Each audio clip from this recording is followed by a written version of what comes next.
Magandang buhay mga suki, ito ngayon ang aking vlog for today. Ayan, ito yung solar generator namin na Bluevity. Ayan, binilang kami ng aming anak para daw makatipid kami ng kuryente. Ayan, dahil tamang-tama naman mga suki brownout ngayon. Ayan, nagcha-charge na siya. Ayan, Bluevity, 2 pair po yan. Ayan, nagcha-charge po siya. Ayan. Yan, kayang-kaya po niyang pagganahin ang freezer, rep, aircon, at electric fan TV. Ayan, 94% na yung nasa taas. Ito medyo may bababa pa siya. Ilan ba yan? 51% pa lang siya. Ayan. Maganda po siya dahil napaka laki po ng tipid namin ng kuryente sa pagbabayad. Dahil sa sobrang mainit naman ngayon, kaya malakas po siya mag-charge. Ayan. Kaya laking tipid na rin namin sa kuryente dahil meron na kaming solar panel. Ayan. Solar generator ang tawag dito mga suki. Bluevity solar generator. Itong nasa itaas, mabilis siya mag-charge. Ayan, 94% na siya. Yung solar panel namin nasa itaas mga suki, ito mababa pa 52% na naman. Kanina 51%. Yan, dahil maganda ang panahon ngayon, kaya mabilis po siyang magkarga ng yung init niya. Eh, mabilis siyang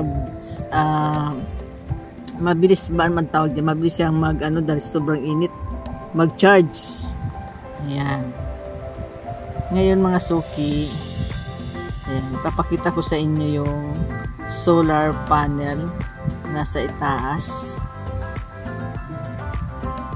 Ito nga sa baba medyo mahina pa siya mag-charge kasi simula lang na. Yung nasa taas mabilis talaga siya mag-charge. Kaya ang gamit namin ngayon ay electric fan, ilaw, TV, rep. Yan gumagana. Pag punong-puno na siya, yan pwede na yung 2 freezer. Yan, 94% pa din siya. Kaya mga suki, laking tipid namin sa kuryente dahil meron kaming solar.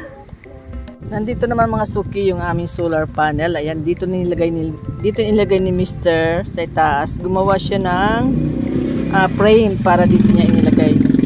Hindi namin siya inilagay sa ibabaw ng bubong kasi baka masira daw yung yero. Kaya ang ginawa niya, gumawa na lang siya dito sa taas. Diyan niya inilagay. Dito sana namin dapat ilagay, ipapatong na lang dyan. Kaya lang baka naman masira na yung bubong at magtulo na doon sa ilalim, sa loob. Dahil pag inaapakan yan, minsan na titigal yung pako niya. Kaya dyan na lang nilagay ni Mr. Ayan. Malaki na rin ang katipiran ng aming kuryente mga suki. Ilang panel yan. Oh. Nasa ilan yan? 12 pieces yata yan na 12 pieces na solar panel yan mga suki. Yan, solar panel Bluevity, 12 pieces. Yan, dahil maganda ang panahon ngayon, kaya tamang-tama naman walang kuryente.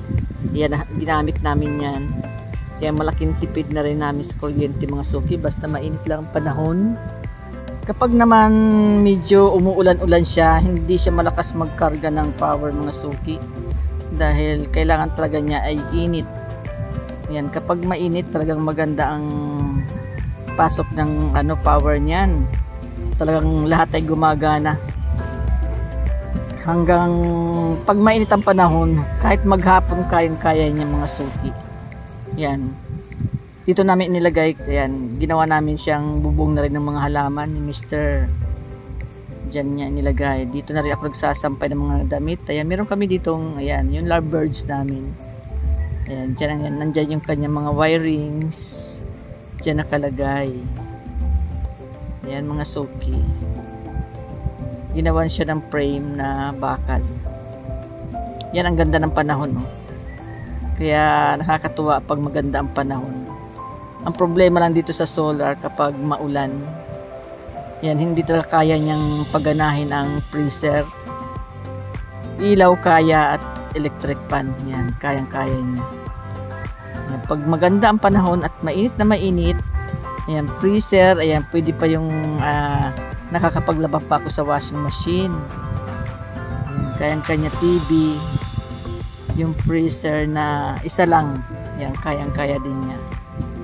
Hanggang dito na lang mga suki ang aking vlog for today. Ayan, naipakita ko na sa inyo ang aming solar panel na binili ng aking anak. Maraming salamat po sa lahat ng mga nanonood. God bless po. Bye-bye. Ingat po kayo.